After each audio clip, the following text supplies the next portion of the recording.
함께 은혜 나눌 하나님 말씀은 민수기 6장 1절에서 21절까지 말씀, 21절만 우리가 함께 합독하도록 하겠습니다.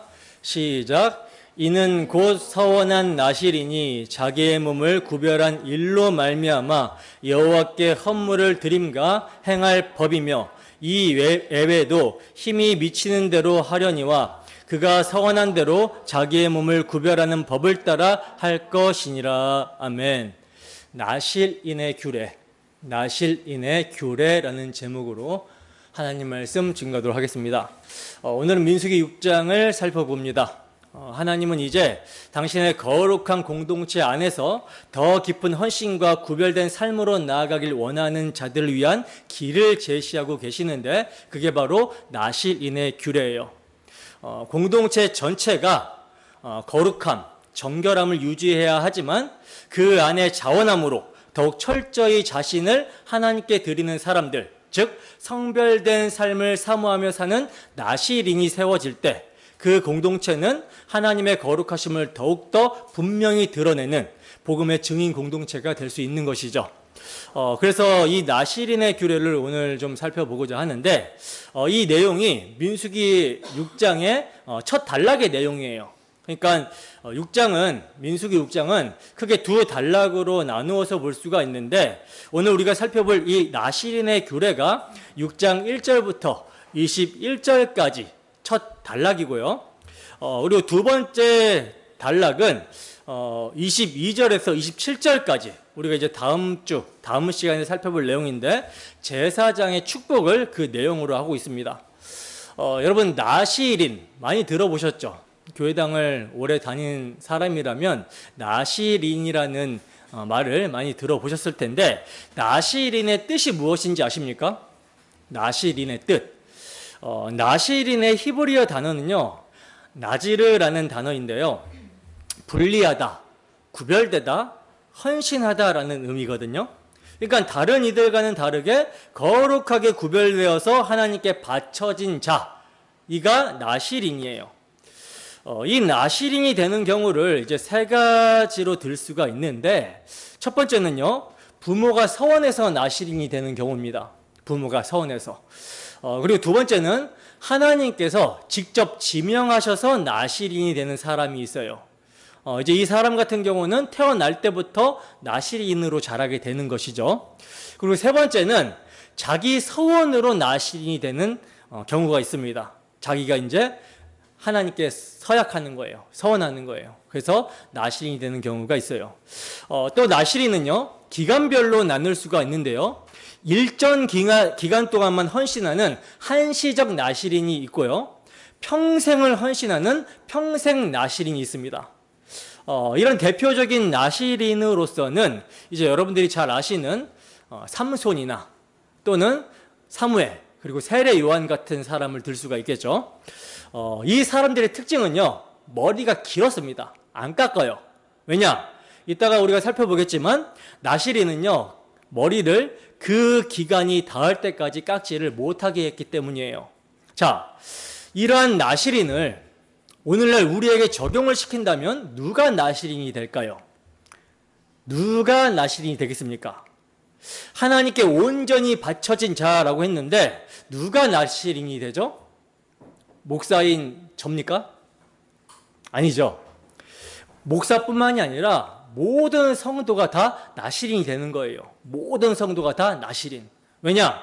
모든 그리스도인들은 그리스도 안에서 평생토록 전 생애를 다해 하나님께 헌신한 자들이 되기 때문입니다. 예수님이 평생을 하나님 앞에서 헌신하셨죠. 근데 그리스도인들은 누구 안에? 예수 그리스도 안에 있기 때문에 그리스도인들도 나실인으로서 하나님 앞에 평생을 드리는 삶이 되어줘야 된다라는 겁니다. 그래서 바울 사도가 이렇게 말씀하고 있는 것이죠. 고린도전서 6장 19절에서 20절 말씀입니다. 함께 읽습니다. 시작. 너희 몸은 너희가 하나님께로부터 받은 바 너희 가운데 계신 성령의 전인 줄을 알지 못하느냐? 너희는 너희 자신의 것이 아니라 값으로 산 것이 되었으니 그런즉 너희 몸으로 하나님께 영광을 돌리라. 아멘. 보세요. 우리 몸은요, 누구의 전이에요? 성령의 전이고요, 하나님께서 아들의 피값으로 사신받은 몸이라고 성경은 증거합니다. 때문에 그리스도 안에서 우리는요, 우리의 몸으로 하나님 아버지께 영광을 돌려야 되는 거예요. 그러니까 평생을 헌신해야 된다는 거죠. 하나님께서 정말 아들의 피값을 주고 죄인인 우리를 사셨다라고 하는 그 대속의 은혜를 아는 자들은요, 우리의 몸이 주님이 거하신 성전이 된 것과 우리의 몸으로 하나님께 영광을 돌릴 수 있게 된 것이 얼마나 엄청난 특권이고 영광인지를 아실 겁니다. 정말 지옥의 땔감으로도 시원찮을, 땔감으로 쓰여도 시원찮을 그런 자들을 하나님께서 당신의 아들의 피값으로 속량해서 사셨어요. 그리고 사랑하시고 당신의 은혜의 영광을 나타내는 도구로 사용해 주신다라고 하는 그 감격함, 그 감사함으로 평생을 헌신한 자들이 바로 그리스도인이라는 거예요. 여러분들은 그리스도인이십니까? 그럼 이제 본문을 통해 나실인이 어떤 존재인지를 살펴보고 이를 통해 우리 그리스도인이 어떤 존재이며 나실인으로서의 헌신된 삶을 어떻게 살아가야 되는지 살펴보도록 하겠습니다. 오늘 본문은요, 오늘 본문 첫 번째 단락이라고 했잖아요. 첫 단락, 6장의 첫 단락. 이 첫 단락도 그 안에서 두 단락으로 나누어 볼 수가 있는데요. 먼저는 1절부터 12절까지 나실인의 성별에 대한 내용이 나오고 있어요. 나실인을 이런 식으로 구별해서 드려라, 이런 내용이 나오고 있고요. 두 번째 단락인 13절부터 21절까지는 나실인이라면 어떻게 헌신을 해야 되는지에 대한 내용이 나오고 있습니다. 그러니까 서두에는 뭐예요? 성별됨, 그리고 후반부에는 헌신에 대해서 말씀해 주고 있다는 거죠. 지금 제가 첫 단락이 성별이라고 말씀을 드렸는데 나실인, 곧 성도의 성도다움은요, 거룩하게 구별된 것으로 적용해 볼 수가 있는 겁니다. 자, 본문 2절 볼까요? 함께 했습니다. 시작. 이스라엘 자손에게 전하여 그들에게 이르라. 남자나 여자가 특별한 서원, 곧 나실인의 서원을 하고 자기 몸을 구별하여 여호와께 드리려고 하면. 아멘. 자, 보세요. 지금 자기 몸을 구별하여 여호와께 드리려고 하면이라는 이러한 표현이 나오고 있죠. 오늘 본문을 보면요, 이렇게 구별됨이라는 단어, 그리고 여호와께 드린다라는 말이요, 굉장히 상당히 많이 나옵니다. 구별, 여호와께 드려라, 드리는 자, 이렇게 계속 나와요. 이것은 나실인이 하나님께 구별되어 드린 자라는 것을 나타내고 있는 것이죠. 때문에 나실인이 되길 소원하는 자가 구별된 삶을 살지 못하면 어떻게 되겠습니까? 나실인이 아닌 게 되는 거예요. 그래서 12절에 보면 뭐라고 나오고 있죠? 12절에 보면 무효니라 그러죠. 무효. 그러니까 다 처음부터 다시 시작해야 된다는 거예요. 여러분, 하나님께 택함 받아 거룩하게 구별되어 성도라고 불리고 하나님께 드려진 그리스도인은요, 마땅히, 정말 마땅히 나실인과 같이 구별된 삶을 살아가야 됩니다. 인정하십니까? 근데 오늘날 교회의 현실은 안타깝게도 이러한 구별됨을 찾아보기 어려운 현실이 되어버렸죠. 이것은 교회가 많이 세속화되었다라는 증거고 정말 참으로 참담하고 암담한 안타까운 현실입니다. 본문의 말씀대로 무효인 거예요. 무효. 마치 하나님께서 내가 언제 너를 그리스도의 피값으로 샀냐, 내 아들의 피값으로 샀냐, 너는 그리스도인이 아니다 라고 말씀하시는 것처럼 느껴질 정도입니다. 그만큼 교회에서 그리스도를 찾아보기가 어려운 상태, 그리스도인들에게서 그리스도의 흔적을 찾아보기가 어려운 상태가 되어버렸다라는 거예요. 여러분, 우리 주님께서는 그리스도인은 세상의 빛과 소금이라고 말씀을 하셨어요. 근데 그 소금이 그 맛을 잃으면 어떻게 된다라고 하셨습니까? 쓸데 없어져서 밖에 버려지고 사람들에게 밟히게 된다라고 그렇게 말씀을 하셨죠. 이와 같이 여러분, 무효가 되든지 밟히게 되든지 이런 것이요, 세속화된 결과예요. 교회가 거룩함, 정결함을 유지하지 못하고 세속화된 결과입니다. 이건요, 남의 일이 아니에요. 남의 교회 일 아니에요. 왜냐? 누룩은 퍼지기 때문입니다. 여러분, 우리나라 정서에 저 어렸을 때까지만 해도요, 교회 안에서 동성애? 이거 말도 안 되는 일이었어요. 사회적 분위기도요, 동성애는요, 절대 안 된다라고 하는 분위기였습니다. 근데 이 지금 오늘날 현실은 어떻습니까? 한 사람, 두 사람 연예인들이 막 나와서 커밍아웃을 시작하고 동정의 어떤 그런 표를 얻더니 이제는 아주 이걸 법으로까지 해버리려고 그러죠. 사회적 분위기가요, 그리고 이제 미디어에서 아무 연관이 없는데도 동성애를 집어넣어요. 그러면서 사람의 그 뇌를 세뇌시키는 겁니다. 동성애가 괜찮은 걸로, 아름다운 걸로 미화시킨다라는 거죠. 그만큼 세속화는 무서운 거예요. 누룩은 퍼지기 때문에 우리가 분별을 해야 되고, 세상을 분별해야 되고, 하나님의 말씀, 진리를 바르게 따라가야 됩니다. 자, 그러면 하나님께서 나실인에게 어떤 식으로 구별됨을 보이라고 말씀하시는지를 보겠습니다. 크게 세 가지로 말씀해 주시고 있는데요. 본문 3절에서 4절 말씀입니다. 함께 읽습니다. 시작. 포도주와 독주를 멀리하며 포도주로 된 초나 독주로 된 초를 마시지 말며 포도즙도 마시지 말며 생포도나 건포도도 먹지 말지니 자기 몸을 구별하는 모든 날 동안에는 포도나무 솟아는 씨나 껍질이라도 먹지 말지며. 아멘. 자, 크게 세 가지로 말씀해 주시는데, 나실인의 구별됨을 어떻게 보여야 되는지 크게 세 가지로 말씀해 주시는데, 우선 첫 번째로 포도주와 독주, 술을 금하라고 말씀을 합니다.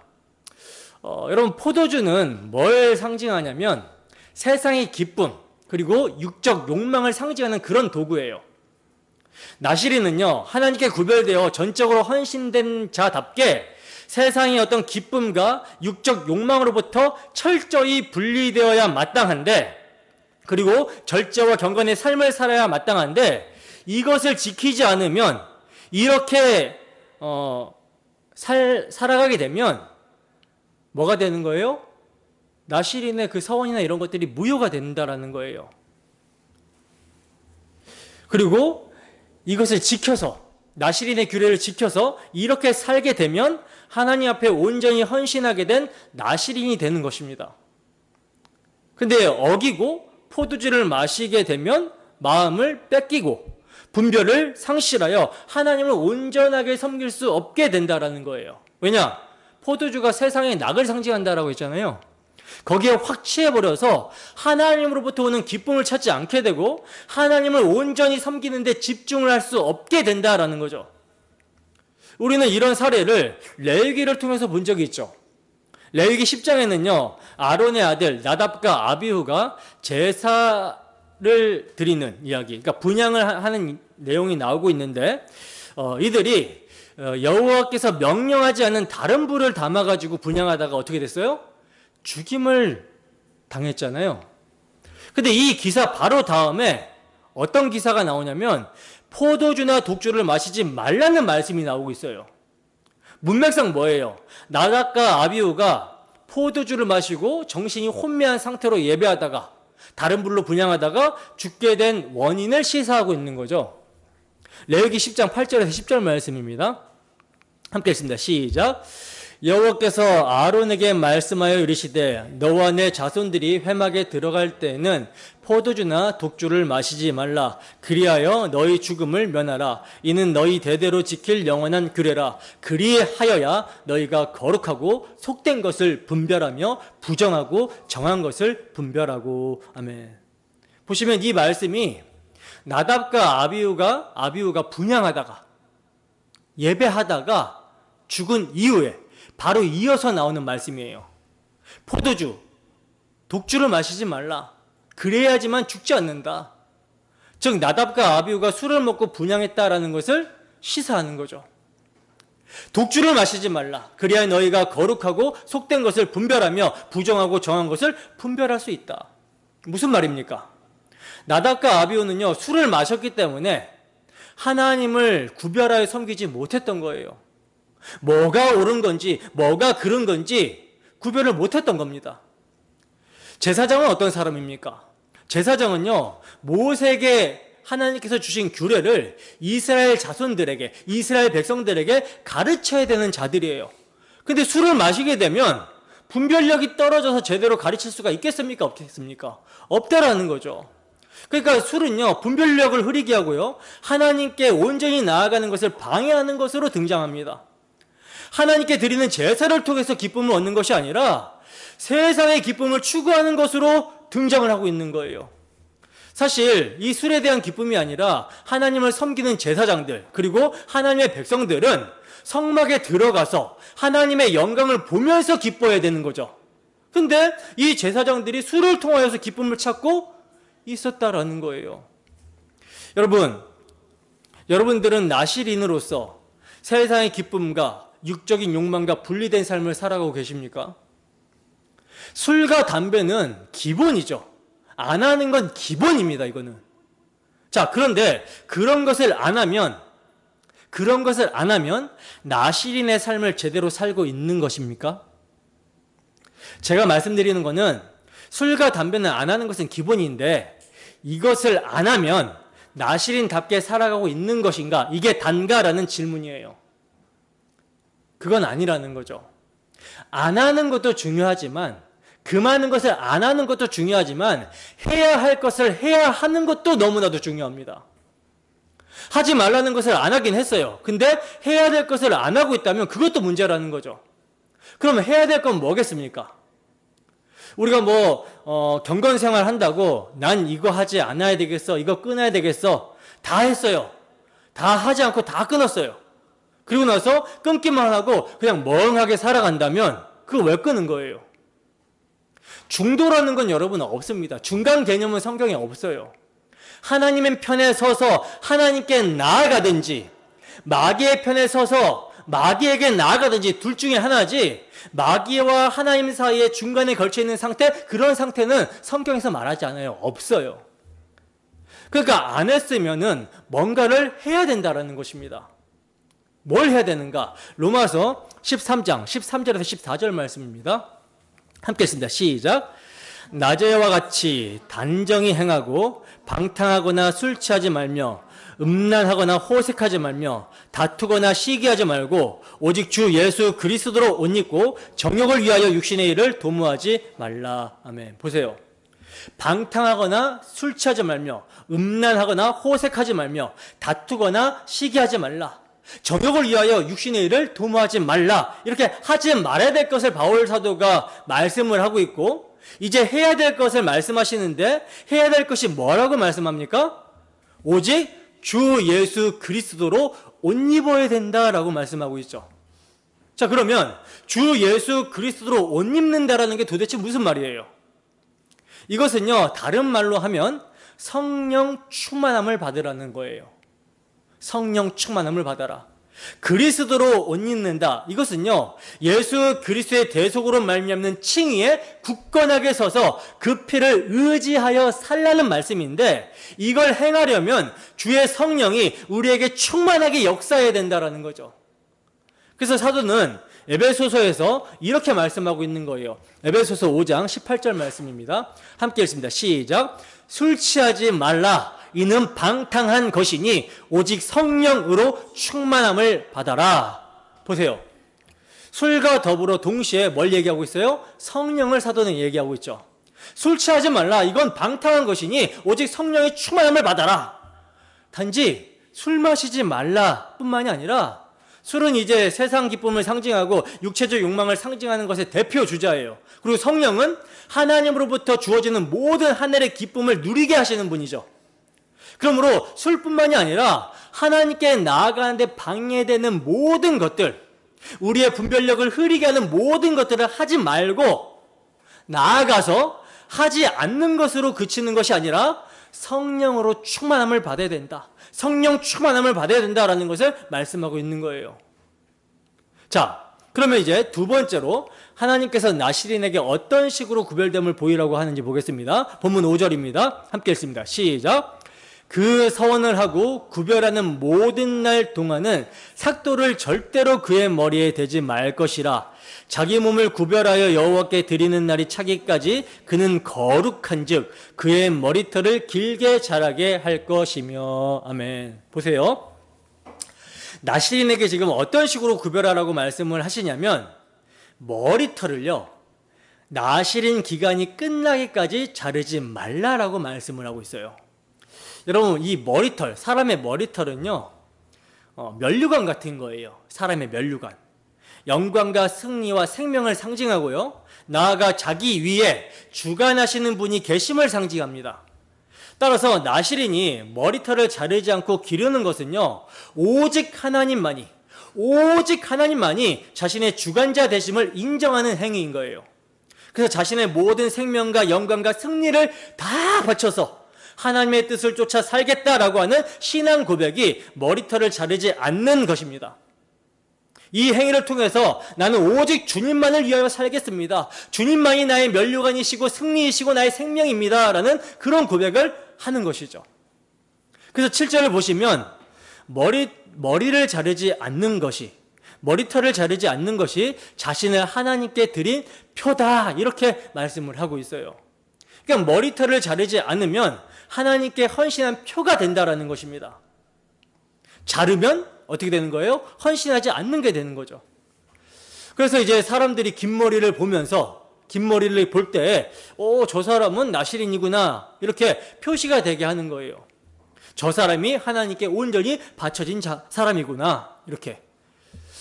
성경에 보면 하나님께 자신을 드린 이런 표는요, 다양한 형태로 나타납니다. 다양한 형태로. 성경에 표시들이 꽤 있잖아요. 여러분들이 잘 아시는 출애굽 6월절에 문설주에 바른 표시가 뭐였습니까?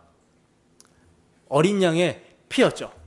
그게 이제 죽음의 사자, 심판이 넘어가게 하는 그런 표시가 되는 거였죠. 또 가나안을 들어가기 전에 여리고를 정탐을 하는데, 이때 라합이라고 하는 기생이 정탐꾼을 숨겨줬죠. 그래서 이스라엘 군대가 여리고로 들어가게 될 때 이 라합은 살려주겠다라고 하면서 그 표시로 붉은 줄을 매달아 두라고 했어요. 이 붉은 줄이 살게 되는 표시인 거죠. 살려지는 표시예요. 그리고 유대인들에게는 하나님 백성이 되는 표가 있었죠. 그게 뭐였습니까? 할례 언약입니다. 할례 언약.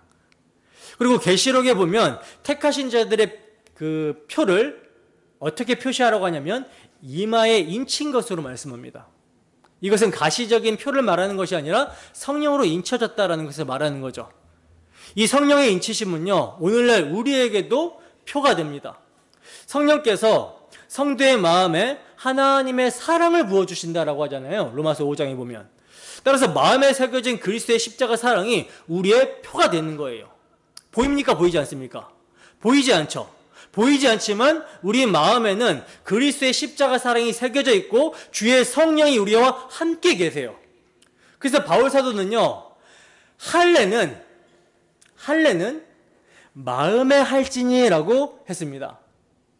겉으로 보이는 그런 표시가 진짜 하나님의 백성의 표시가 아니라 눈에 보이지는 않지만 그리스도의 십자가 대속을 적용시키는 성령이 있느냐, 그 성령으로 말미암는 십자가 사랑이 부어져 있느냐, 새겨져 있느냐, 이게 표라는 거예요. 표. 하나님은 사람을 외모로 취하지 않고 그 마음의 중심을 보시기 때문에 우리 마음의 믿음, 사랑, 이거를 보신다라는 거죠. 바로 이 십자가 대속의 피, 사랑이 마음의 표로 새겨진 사람들은요, 율법의 마침과 완성, 예수 그리스도의 십자가 대속의 은혜를 주야로 묵상하며 그 사랑이 역사하는 믿음의 삶을 살아가게 됨으로써 다른 이들에게 저 사람이 그리스도인이구나 라는 소리를 듣게 되는 것입니다. 머리 긴 것을 보면 저 사람 하나님께 온전히 바쳐진 나실인이구나, 이렇게 사람들이 이야기를 하면서 그 이야기를 듣게 되는 것처럼 그리스도인들은 마음에 부어지고 새겨진 십자가 사랑으로 말미암아 율법의 마침과 완성이 되시는 예수 그리스도의 십자가 사랑을 나타내는 삶을 통해 저 사람이 그리스도인이구나 라고 하는 이런 평가를 받게 된다라는 거예요. 이런 평가를 초대교회 안디옥에서 사람들이 받았습니다. 처음으로. 그래서 사도행전 11장 26절을 보면 바나바와 사울이 안디옥에서 1년간의 큰 무리를 가르쳤는데 이때 제자들이 안디옥에서 비로소 그리스도인이라는 평가를 받았다라고 그래요. 이들에게 무슨 표가 있었길래 사람들이 저 사람들을 보니까 그리스도인이다라고 했을까요? 그들의 마음에 그리스도의 십자가 사랑이 새겨지고 그 그리스도의 사랑이 그들을 강건하니 그 사랑이 강건하니 그들의 입술에서 나오는 것이 다 뭐예요? 그리스도의 십자가 복음만을 말하는 거죠. 전파하는 거죠. 나아가 말로만이 아니라 자신과 같은 죄인을 그리스도께서 십자가에서 죽기까지 사랑하시고 섬겨주셨던 것처럼 그들의 삶을 헌신하면서 이웃을 섬겼던 거예요. 이를 통해서 바로 그리스도인이라는 말을 들은 것입니다. 물론 여기서 안디옥 사람들이 저 사람들은 그리스도인들이야 라고 할 때는 비아냥거리면서 조롱하면서 한 거예요. 지금 세상 사람들이 우리를 보면서 예수쟁이다 라고 하는 것처럼. 하지만 그 이유가 뭡니까? 왜 세상 사람들이 예수쟁이라고 조롱을 합니까? 예수만 얘기하니까 예수쟁이라고 하는 거예요. 예수만 얘기하니까, 예수가 그리스도라고 얘기하니까 저 사람들은 그리스도인이다 라고 그렇게 얘기하는 겁니다. 그래서 이들에게는 이러한 표시가 있었다라는 거죠. 여러분, 우리도요 반드시 예수에 미치는 사람, 예수쟁이라는 말을 들어야 되는 거예요. 조롱이 섞인 말이든지 아니면 정말 존경을 담은 표현이든지 이런 소리를 들어야 되는 것입니다. 우리들에게도 이러한 표가 확실하게 있어서 날마다 사람들이 저거 예수에 미친 사람 아닌가라고 하는 그런 소리를 듣는 복이 있었으면 좋겠습니다. 자, 이제 세 번째로 나시린의 구별법을 보겠습니다. 본문 6절 함께 했습니다. 시작. 자기의 몸을 구별하여 여호와께 드리는 모든 날 동안은 시체를 가까이 하지 말 것이요. 아멘. 자, 첫 번째는 포도주를 먹지 말라고 했었고, 두 번째는 머리를 자르지 말라고 했었고, 머리털을. 그리고 세 번째는 지금 구별법으로 뭐라고 말씀합니까? 시체를 가까이 하면 안 된다라고 말씀을 하고 있어요. 성경에서 시체, 곧 죽음은요, 죄의 결과를 나타내는 거예요. 모든 죽음은 여러분 죄로부터 비롯이 되죠. 왜냐하면 아담과 하와가 범죄하기 전 에덴 동산에서는 죽음이라는 것이 없었습니다. 죄가 들어온 후에야 사람들이 자신들이 왜 죽는지는 모르지만 죽음을 보편적이고 진리로 받아들인 것이지, 원래 여러분 죄가 들어오기 전에는요 죽음이 뭔지도 몰랐다라는 거예요. 여러분, 원래 죽음은 정상적인 것이 아닙니다. 죽음이라는 건 없어야 되는 거예요. 생명의 하나님께서는 죽음이 있으십니까? 없으십니까? 생명의 하나님이시니까 죽음이 없어요. 하나님에게는 죽음이라는 것이 없습니다. 근데 인간이 반역하여 불순종함으로 그 생명의 하나님을 떠나버렸기 때문에 죄의 결과 죽음이라는 것이 찾아온 거예요. 이렇게 죽음은 죄로 인해서 비롯이 된 것입니다. 따라서 죄의 결과로 파생된 죽음과 접촉할 경우에 그는 죄의 영향을 받은 것으로 간주가 돼서 부정한 자로 취급이 됩니다. 그래서 하나님께 자신을 거룩하게 구별하여 드린 나시린은 부모나 형제자매, 가까운 직계 혈족이라도 시체와 접촉하는 것을 엄격하게 금했던 거예요. 그러니까 부모가 상을 당해도요 가까이 갈 수가 없어요. 접촉을 또 하면 안 되는 거죠. 자, 그런데 나시린이면서도요 이것을 주의하지 않았던 사람의 이야기를 우리는 또 알고 있죠. 누가 떠오릅니까? 나시린이면서 나시린 규례를 지키지 않은 사람 누굽니까? 큰 목소리로 말해보세요. 누구예요? 틀려도 돼요. 삼손이죠. 삼손. 태어날 때부터 하나님께 바쳐진 나시린이었잖아요. 근데 이 사람이 시체에 접촉을 하고 부정한 시체를 만지고 이방 여자 드릴라의 꾀에 넘어가 머리카락이 잘려버립니다. 그 결과 힘을 잃고 블레셋 사람들에게 잡혀가 비참한 삶을 살게 되죠. 여러분, 삼손이 힘을 잃고 비참하게 된 것은요, 단순히 시체에 접촉하고 머리털을 잘랐기 때문이라기보다는요, 그가 나실인으로서 하나님께 온전히 바쳐진 자라고 하는 정체성, 이 정체성을 망각했기 때문입니다. 마찬가지예요. 우리 그리스도인들도요, 자신이 하나님께 드려진 자라는 나실인이라는 정체성을 망각하게 되면요, 끈질기게 대적하는 마귀에게 속아서 이미 그리스도의 십자가로 마귀의 포로에서 해방되고 벗어났음에도 불구하고 자신이 스스로 포로가 돼요. 자신을 스스로 묶어요. 그래서 비참한 생활을 할 수밖에 없게 됩니다. 우리들의 힘은 하나님의 백성이라는 그 정체성에 있는 것인데, 그걸 잃어버리면 세속과 하나님의 구별이 없어져서 왔다 갔다 하다 그냥 마귀의 노예가 되어버리는 거죠. 포로가 되어버리는 거죠. 그러므로 기억해야 되는 거예요. 뭘? 정체성을. 에베소서 2장 19절 말씀입니다. 함께 했습니다. 시작. 그러므로 이제부터 너희는 외인도 아니요 나그네도 아니요 오직 성도들과 동일한 시민이요 하나님의 권속이라. 이제부터 너희는 외인이 아니다, 나그네도 아니다, 오직 성도들과 동일한 시민이고 하나님의 권속이다. 우리의 신분은 하나님의 자녀, 하나님의 가족. 빌립보서 3장 20절입니다. 함께 했습니다. 시작. 그러나 우리의 시민권은 하늘에 있는지라 거기로부터 구원하는 자 곧 주 예수 그리스도를 기다리노니. 아멘. 여러분, 우리의 정체성은요, 이제 본질상 진노의 자녀가 아닙니다. 이제 그리스도 밖에 있고 언약의 약속에 대해서는 외인이며 세상에 소망이 없고 하나님도 없는 그런 자가 아니라 성도라는 거예요. 거룩하게 구별된 자, 하나님의 자녀, 하나님의 권속, 하늘의 시민권이 있는 자들, 이 정체성을 잊지 말아야 된다는 거죠. 우리는 하나님께 속한 자들입니다. 요한일서 4장 4절입니다. 함께 읽습니다. 시작.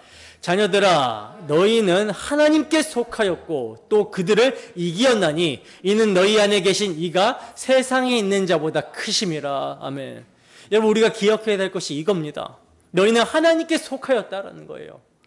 하나님의 손아귀에 붙들려 있다라는 것입니다. 하나님의 소유가 되었다라는 거예요. 또 그들을 이기었나니라고 그러죠. 누굴 이깁니까? 마귀를 이겼고 마귀의 하수들을 이겼다. 어떻게 해요? 하나님께 속해 있다라고 하는 그 정체성을 가지고 복음을 놓지 않고 나아갈 때 이기는 거예요. 왜냐? 왜 이기냐? 우리 안에 계신 하나님이 세상에 있는 자보다 크시기 때문입니다. 그렇기 때문에 몸은 죽여도 몸 죽일 수 있는 사람을 두려워하지 말라는 거예요. 몸과 영혼을 능히 지옥불에 던져 넣으실 하나님을 두려워하라는 것입니다. 그래서 우리는 반드시 승리한다라는 거죠.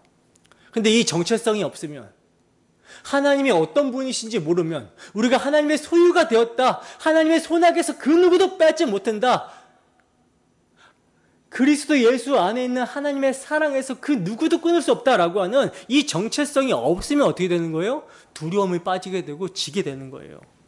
여러분, 우리의 능력은요, 모든 능력이 하나님 안에 있을 때 발휘된다라는 것을 잊지 마시기 바랍니다. 이제 두 번째 단락을 보겠습니다. 두 번째 단락은 나실인의 헌신에 대한 내용이라고 말씀을 드렸죠. 첫 번째 단락이 성별이었다면 두 번째 단락은 나실인의 헌신이라고 말씀을 드렸어요. 본문 13절에서 15절 말씀 함께 읽습니다. 시작. 나실인의 법은 이러하니라. 자기의 몸을 구별한 날이 차면 그 사람을 회막문으로 데리고 갈 것이요 그는 여호와께 헌물을 드리되 번제물로 1년 된 흠없는 순양 한 마리와 속죄제물로 1년 된 흠없는 어린 암양 한 마리와 화목제물로 흠없는 순양 한 마리와 무교병 한 광주리와 고운 가루에 기름 섞은 과자들과 기름 바른 무교 전병들과 그 소제물과 전제물을 드릴 것이요. 아멘. 보세요. 나실인의 헌신의 기간이 끝나면 이제 이 사람을 회막문으로 데리고 가서 번제물, 속죄제물, 화목제물, 무교병, 고운 가루에 기름 섞은 과자, 기름 바른 무교 전병, 소제물, 전제물을 드리라고 말씀을 합니다. 여러분, 왜 하나님께서는 나실인의 기간이 끝났을 때 너 자신을 드려라 하지 않고 이렇게 제물을 드리라고 말씀을 하시고 있는 걸까요? 그것은요, 이 세상 어떤 누구도 자신을 거룩하게 구별하여 하나님 앞에 드려서 나실인으로서 살아갈 수 있는 사람은 아무도 없기 때문이에요. 사실 하나님, 주님께 나를 바칩니다 라고 하면요, 하나님께서 뭐라고 하실까요? 이 더러운 우물덩어리 안 치워? 이럴 거예요. 왜냐? 죄인이니까. 죄인이 하나님 앞에 무엇인가를 해서 내놓는 모든 의라고 하는 것들은요, 하나님이 보실 때 부정하고 더러운 오물 같은 것이라고 성경은 증거합니다. 그러니 죄인이 뭘 하나님께 바치겠습니까? 그러니까 하나님이 저 서원했습니다, 하나님께 헌신하려고 합니다 하면, 야, 너 죄인이잖아, 저리 치워, 이렇게 한다라는 거죠. 자, 그러면 어떻게 해서 이 나실인으로서의 헌신이 가능하게 되는 거죠? 바로 예수님 때문이죠. 한마디로 이렇게 드려지는 제물들 있잖아요. 번제, 속죄제, 화목제, 무교병, 소제, 전제. 이게 다 예수 그리스도를 상징하는 제사였던 겁니다. 그러니까 이 제물들은 진짜 나실인이 누구이신지를 정확하게 가르쳐 주는 거예요. 바로 진짜 나실인, 하나님께 온전히 바쳐지신 분은 예수 그리스도밖에 없다. 따라서 그 예수 그리스도 안에서 우리를 드릴 때에만 우리가 하나님께 바쳐진 나실인이 되는 거예요. 그리스도께서 먼저 나실인으로서 하나님께 드려지시고 그 그리스도 안에서 우리가 나실인이 되어서 하나님께 드려질 수 있다라는 사실을 우리는 기억해야 됩니다. 그러니까 주님 없이는, 예수님 없이는 우리는 드릴 수가 없어요. 심지어 우리가 드리는 헌금조차도요, 예수님이 없이는 하나님이 하나도 받지 않으십니다. 그냥 기부가 되는 거죠. 기부. 어디 공동체에 기부하는 것밖에 안 되는 거예요. 여러분, 하나님이 보실 때는 돈을 받으시는 게 아니잖아요. 모든 것이 하나님 것인데 마음을 받으세요. 근데 마음을 받으시려면 그 마음이 예수 그리스도의 마음이어야만 받는다라는 겁니다. 우리가 왜 돈을 드립니까? 이 돈을 세상 사람들이 어떻게 여기죠? 생명으로, 힘으로, 능력으로, 심지어 신으로 여기잖아요. 그 돈이 없으면 죽겠다라는 소리를 하잖아요. 못 살겠다, 힘들다, 두려워하고. 돈은요, 만문, 세상 신이라고 합니다. 근데 우리는 이것을 아무렇지도 않게, 이게 내 신이 아니라, 내 힘이 아니라, 내 능력이 아니라, 내 생명이 아니라 주님이 나의 생명이고 나의 능력이고 나의 신입니다 하면서 내어놓는 거죠. 신앙 고백이에요. 그러므로 하나님께 우리의 마음을 드리는데 그 마음이 바로 하나님의 아들 예수 그리스도의 마음이라는 겁니다. 그래서 우리가 헌금을 드려도 그리스도를 믿지 않는 자들은 기부하는 게 되는 거예요. 그냥 돈을 내는 것이 되는 것이고, 믿음으로 그리스도 안에서 드려지는 자, 성도, 그리스도인들은요, 그리스도 안에서 마음을 드리는 것이 되는 겁니다. 그러니까 도무지 그리스도 없이는 우리는 아무것도 드릴 수 없는 자들이라는 거예요. 그래서 바울 사도가 로마서 1장부터 11장까지 예수 그리스도의 복음을 충분하게 설명한 후에 이제 그리스도 안에서 우리를 하나님께 드릴 수 있게 되었다라는 것을 12장을 시작하면서 말씀하고 있는 겁니다. 즉, 그리스도께서 우리를 위해 행하실 일, 복음을 설명하고 이야기를 하고, 이제 그 그리스도 때문에, 그 그리스도 안에서 우리가 우리 자신을 드릴 수 있게 되었다, 이걸 말씀하고 있다는 거예요. 로마서 12장 1절입니다. 함께 읽습니다. 시작. 그러므로 형제들아, 내가 하나님의 모든 자비하심으로 너희를 권하노니 너희의 몸을 하나님이 기뻐하시는 거룩한 산제물로 드리라. 이는 너희가 드릴 영적 예배니라. 아멘. 보세요. 그러므로라고 그러죠. 뭐가 그러므로예요? 그리스도께서 우리의 구원자가 되셨으니, 복음을 설명했잖아요. 그리스도께서 우리의 구원자가 되셨다. 예수의 피로 우리가 구원함을 받았다. 구원자가 되셨으니 그러므로예요. 그러므로 형제들아, 내가 하나님의 모든 자비하심으로 너희에게 권한다. 너희 몸을 하나님이 기뻐하시는 거룩한 산 제물로 드려라. 이는 너희가 드릴 영적 예배니라. 여러분, 사도가 아무한테나 이러한 권면을 하고 있는 것이 아니죠. 로마에 있는 교회 형제들, 그러므로 형제들아 하잖아요. 불신자들에게 너희 몸을 하나님께 드려라, 이렇게 하지 않아요. 만약 이렇게 하면 어떻게 될까요? 이방인 제사처럼 하게 된다라니까요. 막 자기 몸을 자해해 가면서 찢으면서 금식이나 금욕적인 삶을 통해서 내가 하나님께 뭔가를 하고 있다, 이렇게 생각하게 된다라는 거죠. 하지만 지금 사도가 얘기하는 것은 아니다. 그리스도께서 하나님께 드려지신 바 되셨고, 이제 우리가 그 피로 인하여, 그 대속으로 인하여 그리스도 안에 있으니 너희도 이제 다 드릴 수 있게 되었다, 이걸 말씀하고 있는 거예요. 여러분, 우리가 거룩하게 구별된 나실인이 될 수 있었던 것은요, 우리가 그럴 만한 자격이 있다거나 가치가 있어서가 아니라 오직 예수 그리스도께서 나실인 되심을 통해서 가능하게 된 것입니다. 그래서 몸을 구별할 날이 차게 되면 그를 회막문으로 데리고 가서 번제와 속죄제를 드리라고 명령을 해주시고 있는 거예요. 번제와 속죄제, 무슨 의미입니까? 내가 지금까지 나실인으로 살 수 있었던 것은 예수 때문이다라는 것을 고백하는 거죠. 우리를 대속하신 주님의 십자가 은혜, 그 은혜가 우리로 하여금 나실인이 되어서 평생을 하나님을 섬기며 살 수 있도록 만들어내는 것입니다. 우리가 함께 모여 예배하면서 이 고백을 하는 거예요. 이 고백을. 하나님을 섬기며 사는 것, 예배하는 것이요, 여러분, 얼마나 엄청난 복인지 모릅니다. 예배가 복이라니까요. 예배 자체가 우리의 즐거움과 복이에요. 이걸 여러분들이 아셔야 되는 겁니다. 세상 사람들은요, 섬김을 받으려고 합니다. 그래서 높아지기 위해서 혈안이 되어 있어요. 섬김을 받기 위해서. 근데 그리스도인들은 어떤 기쁨으로 사냐면 섬기는 기쁨으로 삽니다. 섬기는 기쁨. 하나님을 섬기고 하나님이 사랑하는 사람들을 섬기면서 이걸 기쁨으로 여기며 살아간다라는 거죠. 그렇기 때문에 섬김이 기쁘지 않는다면, 하나님을 섬기고 이웃을 섬기는 이 섬김, 이 예배가 기쁘지 않는다면 신앙에 심각한 문제가 생긴 거예요. 이 기쁨, 이 놀라운 기쁨을요, 그리스도의 섬김, 십자가로 말미암아 우리가 경험할 수 있게 된 거라는 것입니다. 그렇다면 우리가 예수 그리스도의 구속으로 말미암아 나실인이 되었으니 이제 어떻게 살아야 마땅할까요? 이것을 본문을 통해서 우리가 두 가지로 묵상을 해볼 수가 있는데, 첫째, 나실인으로서 기한이 마친 후에 무교병을 드린 것을 묵상해 볼 수가 있어요. 무교병은 어떤 떡입니까? 누룩 없는 떡, 누룩 없는 빵이잖아요. 6월절은 하루예요. 14일, 1월 14일 하루예요. 그리고 그 이후로 7일 동안은 뭐와 연결이 됩니까? 무교절 기간이 이어집니다. 이때 이 무교절 기간에는요, 무교병을 먹으면서 7일 동안을 살아야 돼요. 누룩을 제거하면서. 우리도 마찬가지라는 거죠.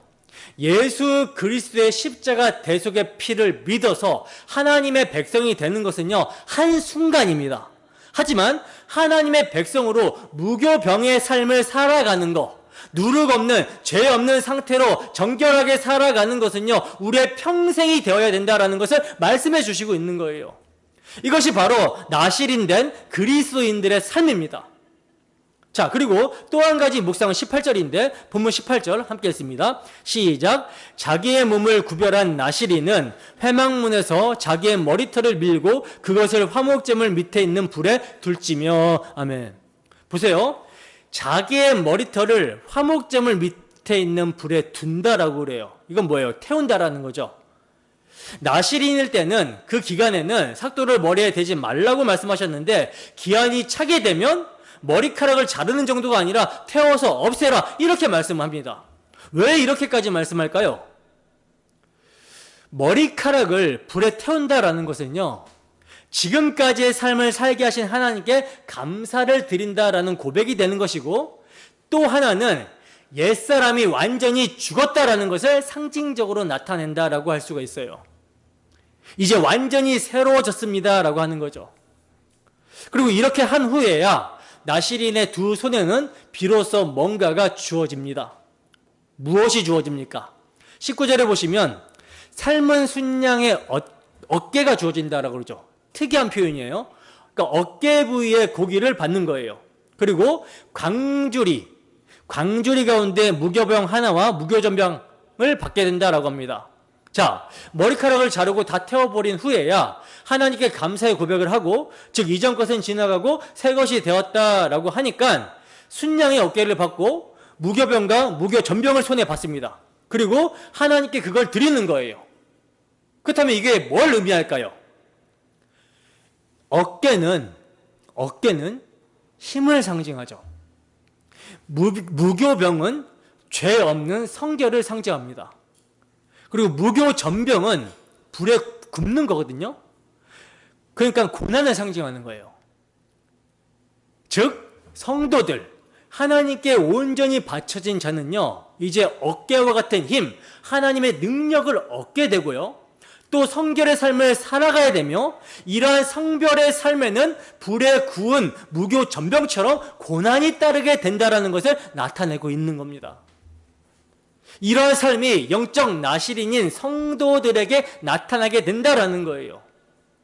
그리고 이렇게 제물을 드리고 나서 20절에 보면요, 여호와 앞에 요제로 흔들라 이렇게 말씀하고 있는데, 요제는 흔들어서 드리는 제사거든요. 요제로 흔들라. 이것은 뭘 의미하냐면 그리스도께서 잠자는 자들의 첫 열매가 된 것처럼 깨우는 거예요. 흔들어 깨운다.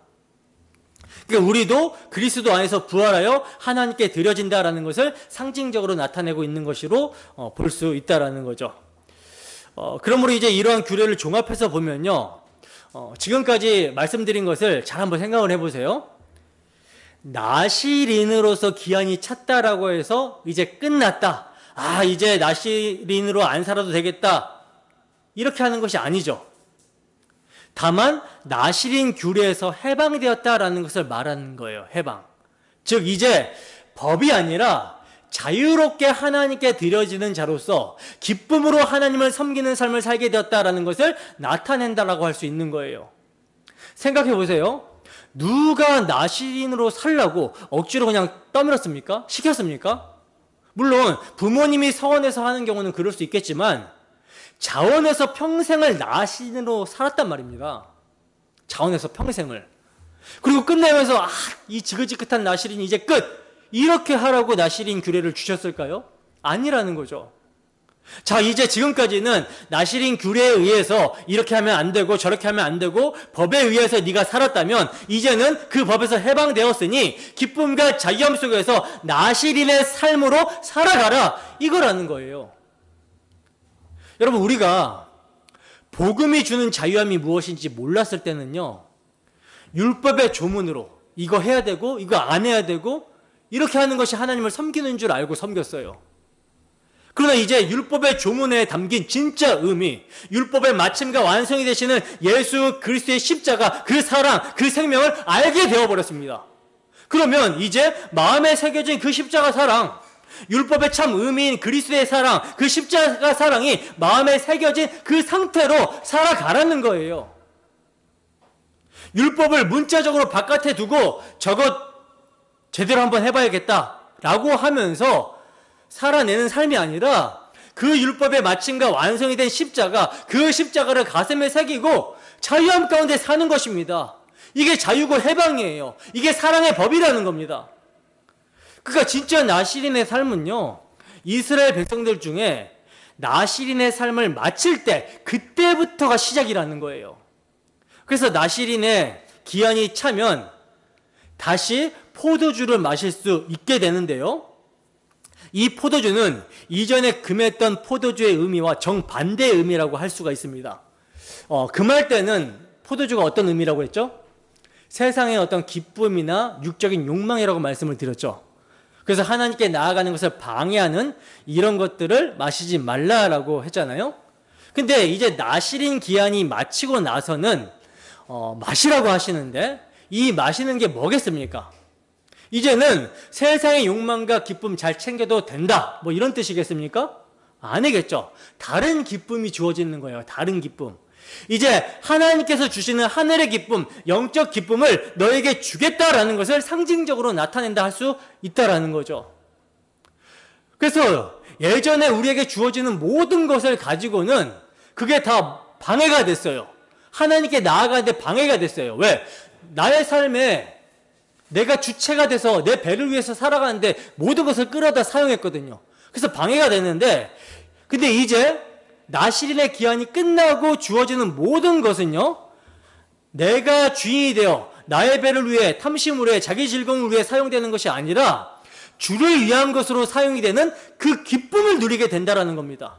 이게 복음인 거죠. 이게 복음을 알지 못했을 때는 나실인 규례가 율법으로 반드시 지켜야 되는 무거운 짐이었는데, 기한이 찬 후에는 재물을 드림으로 말미암아 그리스도 안에서 자신도 드려지고 이제 기쁨과 자유함 속에서 내게 주어진 모든 것으로 하나님을 섬기는 삶을 살 수 있게 되었다라는 것을 나타내고 있는 거예요. 이해가 되십니까? 그래서 복음을 알게 된 이제부터가 진짜 자유로운 나실인의 삶이 시작이 되는 것입니다. 복음을 알게 된 우리 모두가 이러한 자유와 기쁨을 가지고 하나님을 섬길 수 있게 되었다라는 거예요.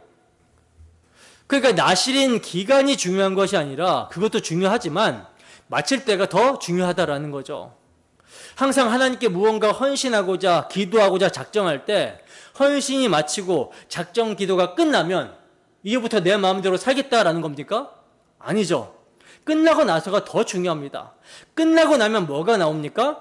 그리스도 안에서 제대로 작정하여 헌신하고 기도한 것이 맞다면 그 작정이 끝나고 나면요, 하나님을 사랑해서 나오는 자유함 속에서 진짜 나실인의 삶이 나타나게 되는 거예요.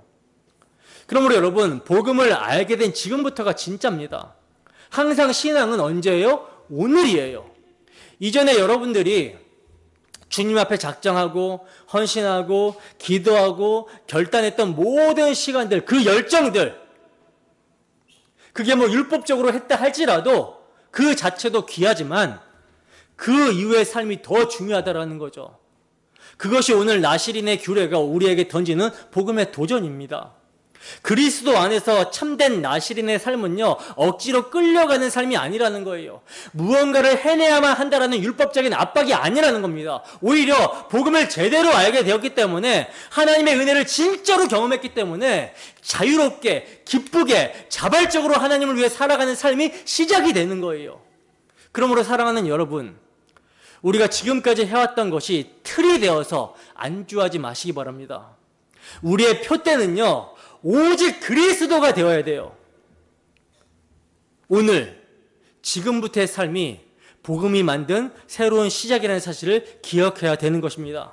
그러므로 오늘도 십자가 앞에 자신을 세우고 그리스도로 말미암아 하나님께 헌신하는 나실인된 삶을 살 수 있음에 감사하며, 오늘 하루를, 이번 한 주를, 그리고 남은 생애를 참으로 기쁨과 자유함 가운데 하나님께 드려지는 헌신된 삶을 살아가는 우리 모두가 되기를 주님의 이름으로 축원합니다.